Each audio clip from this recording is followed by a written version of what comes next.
আমি কি হিংসুটে? হ্যাঁ, তোমার জন্য আমি বড্ড বেশি হিংসুটে।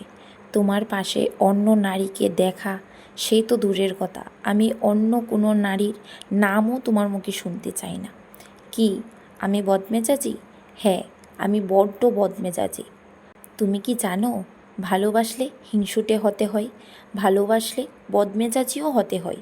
আমার কাছে ভালোবাসার মানুষকে নিয়ে হিংসে করাটা ভালোবাসার একটা অধিকার। আমি যাকে ভালোবাসি তাকে নিয়ে আমি হিংসে করব না, সেটা কিভাবে হয়? তুমি তো আমার, তুমি শুধু আমার। তোমাকে নিয়ে হিংসে হবে এটাই তো স্বাভাবিক। আমি তোমাকে অন্য কোনো কিছুর সাথে সহ্য করব না, এটাই তো স্বাভাবিক, এটাই তো হওয়ার কথা। ভালোবাসলে মেয়েরা তো এমনই হয়, ভালোবাসলে মেয়েরা তো এমনই হিংসুটে হয়।